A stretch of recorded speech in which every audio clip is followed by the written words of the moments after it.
Um, as I said, I'm the experience architect at the city of San Antonio. I started on the web design team, and we still have a very strong practice with the web design team. Some of you are going to have seen this demo that I'm going to, well, it's not a demo, this slide. So don't give it away if you've seen it. So next slide. Let's start with, why do we ask the user? And it's important to ask them to observe what they're doing, to think about that. For us at COSA, every interaction between COSA and the customer is an opportunity to show government works, that we understand them and that we can meet their needs. Trust is our commodity here. We're not trying to make money. We charge for some services, but for the most part, we're trying to keep that trust going. So let's talk about a scenario, advanced one, where put yourself in the place of two new parents and they have a new customer, right? I'm not trying to equate this to city anyway, but put yourself, I'm not, somebody thought I was once. I'm like, no. Just think about this. You've got two parents, they've got a brand new customer, a baby. They decide, oh, wait, go back. Is it going back? Okay, thank you. All right. But they have a new customer. They want to make that customer happy, and they decide that a sweet mobile with beautiful little stuffed animals with fun faces and music is the way to go. They decide, yeah, that's it. We love it. It's going to be perfect. Fantastic. But did they think about their users? Let's see what our users saw. User doesn't even see those beautiful little faces. The user perspective is totally different. That's why it's so important to observe, ask, get feedback, all of those things with users. All right. So my slides are pretty plain because I was having technical difficulties, and isn't that fun? We always have technical difficulties under pressure. But I want to talk about, I'm going to see if I can talk without this because it's just fun. Can you guys hear me if I don't use the mic? Oh, online. Oh, shoot. Online. Okay. I like yelling. Okay. So working here at the city, I started thinking about what we're calling the minimum viable experience. We hear about MVP all the time, the minimum viable product, right? Let's get started. Let's do something. Let's see how it works. Let's test it. Let's confirm. But I started thinking about the minimum viable experience. Now, I've seen this out there in the wild now, too. I think other people were thinking about it, about the same time. And I thought, well, why do this? Why don't we just build up our practice, get a bunch of UX practitioners, do the work? And it's because we don't always have capacity, capability, or the budget to do so for city government. So how can we work around that? And the first thing we've thought about is, well, what's our intent? What are our principles? What can we say that will help guide people around this intent? And the principles became trust, quality, and access. Sometimes it's been inclusion, but we're moving to access, right? Or effective access. So we have that, but then we start talking about how. How do we need to do these things? And data-informed decisions became a factor as well, right? And we're going to talk more about these things in a minute. Human-centered design, another way to tackle the problem, right? And I am so happy that what I heard from our speakers today. When I first started talking to Craig about design thinking and user experience, he wanted me to look into it. How can we do it? And I remember about a week later, I went back to him and I said, hey, I have a question. Do you want this to be like siloed in IT, or are we talking about all of COSA? He said, all of COSA. I said, okay, do you want it to be in our DNA? And he goes, absolutely. So UX, experience in our DNA. And then recently when I was teaching at Innovation Academy, I teach a 2-day user experience course in the Innovation Academy. And we should have mentioned that more with Travis. So Innovation has started this academy. It's about data, it's about UX, and it's about process. And about 20 people go through it in the spring and then another 20 in the fall. And it's been a great resource, a great way for people to get introduced to all these things. And Travis has been heading up that program. But when I was teaching recently, it came down, I kept hearing myself say it again and again. So now I'm emphasizing it even more. You've got to understand the problem, right? What is the problem, the root problem? Understand the users and understand your desired outcome, right? Users, problem, outcome. So then what about the technology and the employee and the business? And those are other things that I started thinking about. Okay, next slide. So let's talk a little bit more about those principles and how they lay out. Something from Craig here. I won't read everything on the slides, but the principles are trust, effective access, and quality. Effective access, and this is a collaborative thing. I've talked with Deborah Sharvin, Virginia, DAO office, and others. And effective access, we've all agreed, it's not just about compliance. If we want people to be able to get to things, find things, understand things, and be able to use things, they have to have effective access. So there's that access piece. We make sure everything's responsive. We do accessibility. We do the compliance part of that. We do usability. We want to be inclusive, make it for everybody. And we want it to be the readability to be there. So much of the time in government, you guys may have encountered this, right? I mentioned having to read something 3 or 4 times earlier, and it was something someone brought to me to review. It was a form to apply for grant money. And I'm like, okay, I've got a college education. I'm still reading this thing 4 times to figure out what's going on. If you had limited language, if it wasn't your first, if English wasn't your first language, it would be hard. And it wasn't very usable. They asked for a phone number up here, and then they asked for a phone number in a different way down here. And were those phone numbers the same? And why is this address here and this one is down here? So the flow of it, so there was so much about it that we needed to work on. So by stating these principles, we've put out there our intention, right? This is what we want to do. And that's all good. That really is good, right? Okay, I know where my leadership's wanting us to go. But how do I get there? So next slide. Oh, a little more about effective access. Sorry, there's a bunch more to effective access. So I won't go into all of this, but there's some of the pieces, because when people see access or they see inclusive or usability, they wonder what's contained. So the idea of this diagram is to show you some of those parts of things. So when we talk about readability, we are talking about plain language. We're talking about 6th to 8th grade level.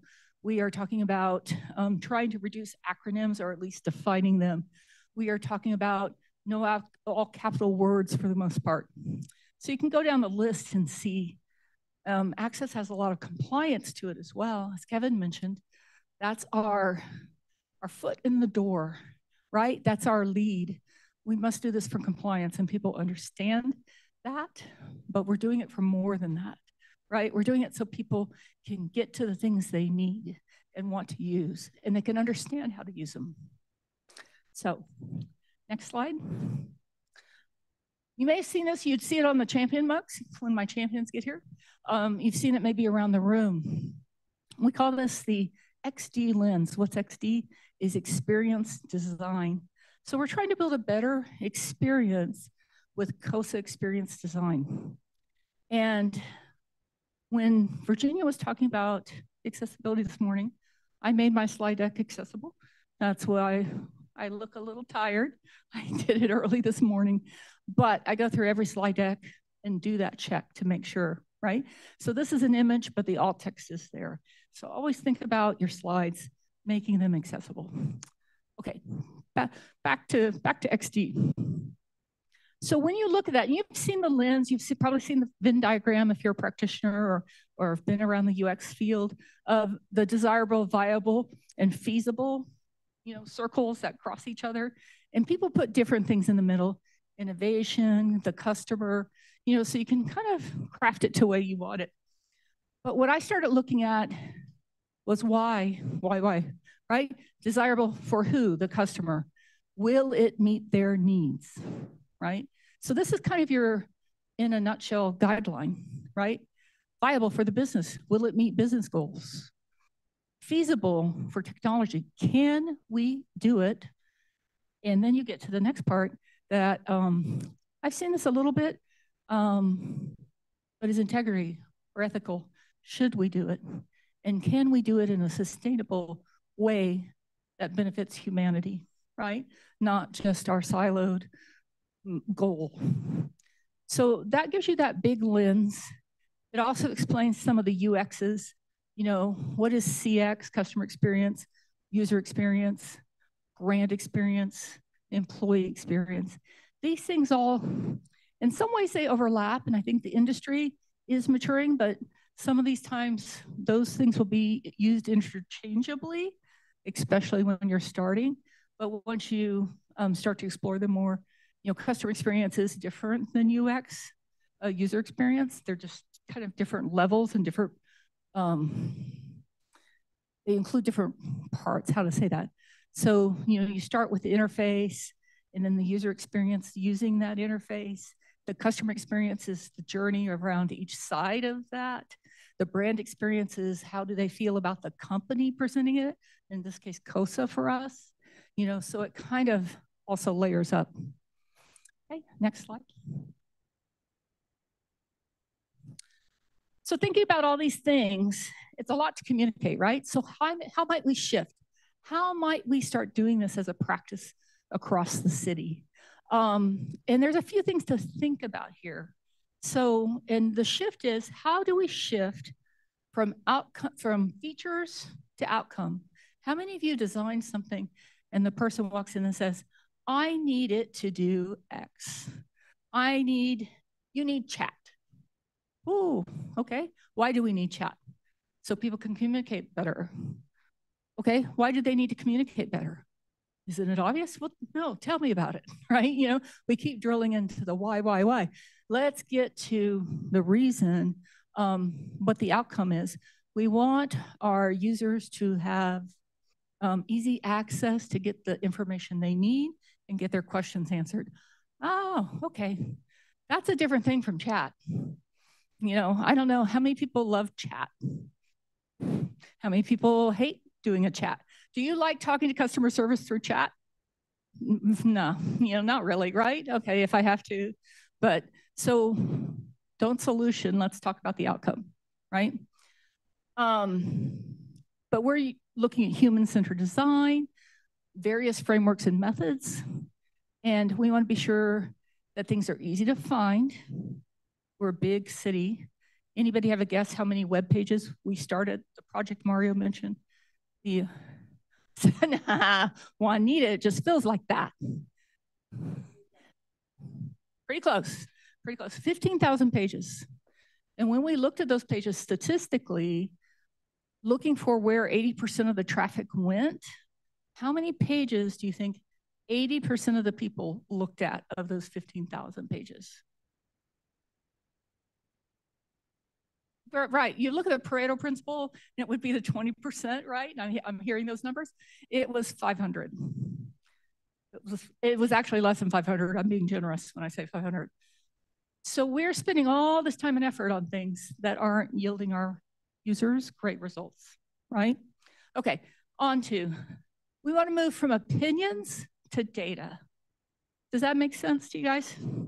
Right, you hear that, well, I think, or I say, or we will, right?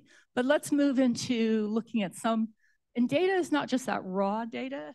Data is the research. Data is, sometimes it's a subject matter experience, right?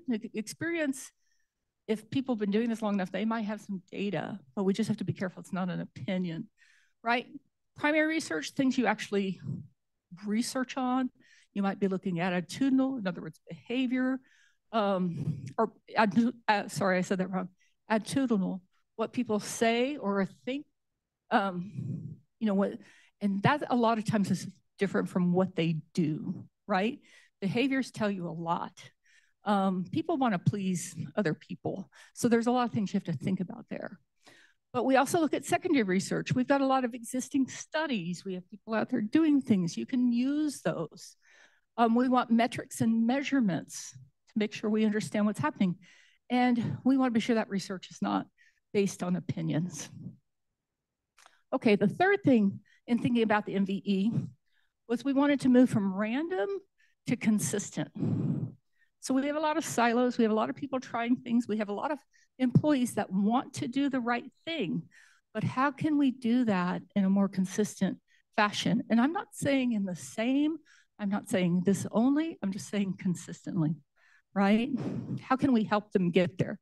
So as I mentioned, we found talking to employees, they want to do the right thing, but they need to know what it is and how to do it, right? And we want their help with that.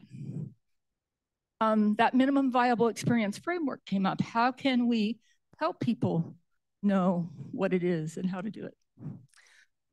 Again, we have some key performance indicators that they can understand your project needs to conform to these things. It needs to follow these key performance indicators. And then now we're talking about code word design.cosa, a place where we can put things for people, standards, deliverables, methods, templates. And our first, what we call a toolkit, which is about a specific topic, is already there, and that's the brand toolkit. So it sits where design.cosa will eventually be, or is. It is. It's there already. Next slide. Okay. So real quick, I'll just put these up. I won't go through them all. We're doing a strategy because one, capacity and capability. Do we have time? Do we have budget? Do we have people? We're doing a thing that we call adopt and then adapt. So went out and looked for things that matched us, that matched our intention, that had really good basis, and found a bunch of stuff in Queensland and UK Gov, in Australia, and that's where these digital service standards come from. So we're putting those out there. Kevin mentioned these, I believe, this morning when he talked about procuring new things that they must meet these standards. All right, next slide. So then why do we have an MVE?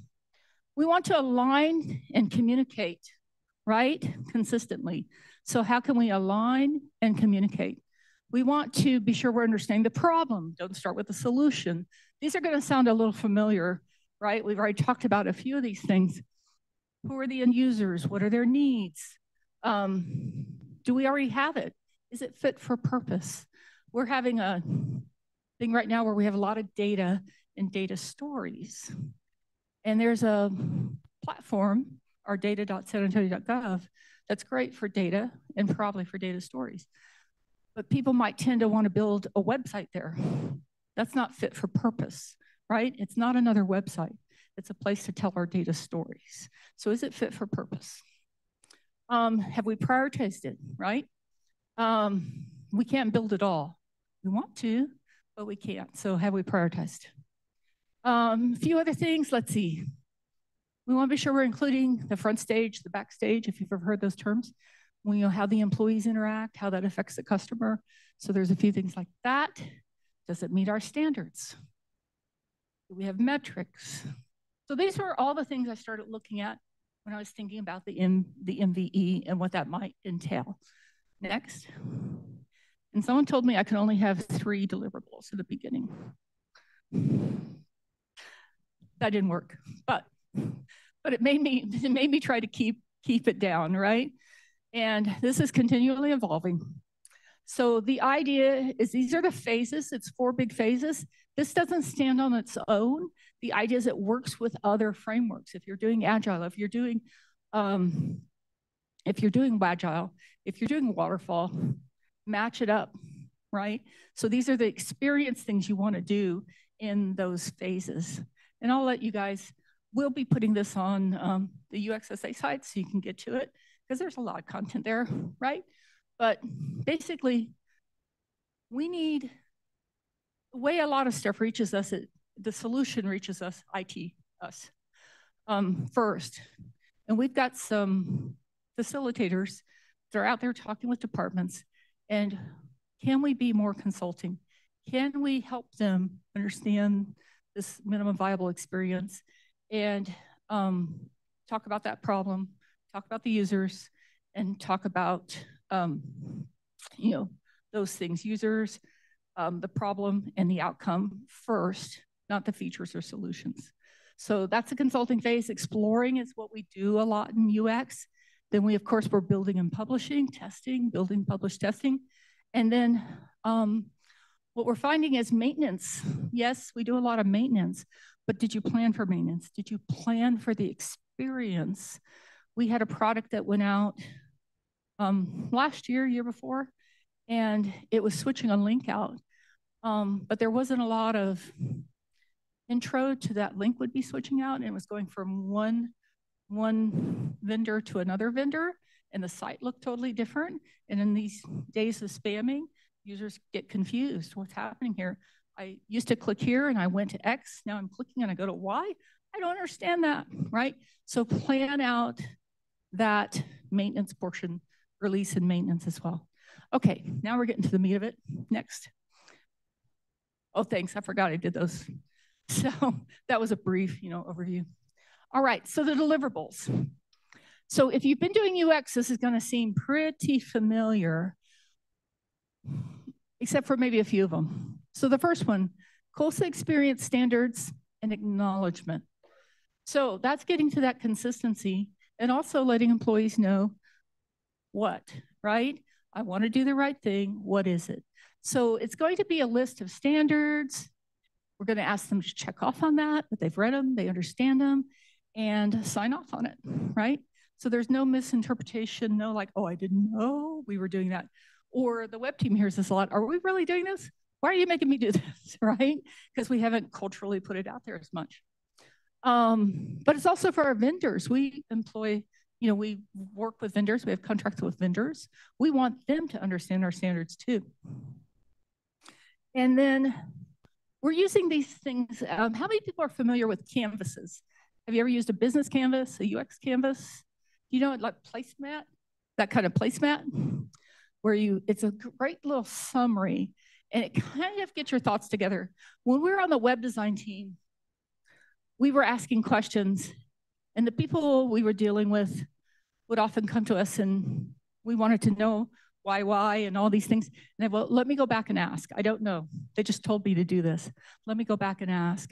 And if we give them a tool that they can ask and get that written down before they come to us, it helps them get their thoughts together and maybe guide them through some of those good questions, like who are your users, right? So that's the canvas. And what you're going to notice, there's a few of these around the room on some of these easels. There's a couple of these activities. So be sure after, well, let's see, we've done the last break. Before you leave today, take a look around at some of these activities. Jennifer's been helping me with these, to put them out there. They're kind of our first edition. We're doing the adopt and adapt. So I'd be interested to see what you guys think. Some of them are going to look real familiar. All right. So then we go to the next, where we have a lot of explore, and we've got some governance and checking in there, some procurement things perhaps in there. But it's the explore phase that I think really where we're trying to develop this idea that people can self-service. Can we improve if we give people instructions, templates, and a way to do that, right? And in the UX community, sometimes you hear, well, you need a practitioner to do that, right? There's a lot of complication. There's a lot of, as Mario says, it depends. That is the way, right? But if we can start making improvements, how much good can we do, right? Can we get started? And then when they move into that next phase where there's a build phase, are they more prepared to work with us, to work with practitioners? and get through the build phase, right? So the maintenance phase, in addition to all the preparation, also talks about content, because we have a lot of content changes. And those people need to know something different from the people at the beginning, right? How do I make my content accessible? How do I make it usable? So they're in the very practical side as well of this. Next slide. Oh, we got some, and you can pause for just a second. Go back one where those photos showing. So just kind of summarizing there, you know, what do we know? Sorry for the poor. I was going to put color behind this, but just didn't happen today. What do we know? What's the outcome? Gather your thoughts, right? Understand the user, the problem, the opportunity. Build and confirm. So build and confirm. Plan for a smooth transition. And then finally, continuous improvement, right? So those are kind of those phases. Okay. This is the big diagram. And I'd love you guys feedback, still refining this, still trying to make it easier. This is the diagram that's more aimed at, say, the developer or practitioner that's moving through the whole process. So it can be broken up and made easier for whatever phase you're in, but I'm trying to make it modular. So you're not doing something different at different places. Or if you're just doing design thinking, well, then come in here and grab the discover and understand, design and prototype, right? If you're just doing research, discover and understand. So that's the idea behind this. Okay, next slide. So here are some of the examples. And so if you go to UXSA, the slide presentation will be up there. The links are to, I'm trying to think, did I make them to UXSA? I think so. The documents are also on UXSA. So there's some different, the start of our checklist, the canvas, a research canvas, the empathy map, the testing canvas. So there's some things that you can go borrow. They say COSA on them. They also are Creative Commons. Does everyone know Creative Commons? Instead of copyright, it's it says you can use this, just attribute it. Don't sell it for commercial gain, right? So share and share alike. You can look that up. But one of our goals is to make these things available to our other communities and to everybody else, because we're not trying to make this just us. We want to improve usability, right, across the community. So this is, if we're doing a workshop on it, I would show you these steps and kind of look through those. We're in an interesting situation here where I can't click on things and show you, but you will see those around the room. So take a look at those and let me know how those are working out for you, if they make sense to you, if you had a question about them. And I'm just checking where I'm at. Okay. So I just want to remind you too, there's next slide. Thanks, Brady. There are some resources. Susan and I did a couple talks at a couple places, Big Design, and we created a resource guide. So a whole bunch of links that we went out and gathered. It does have some government focus on it, but links that we found really useful, links that I found all these, things I could adopt and adapt.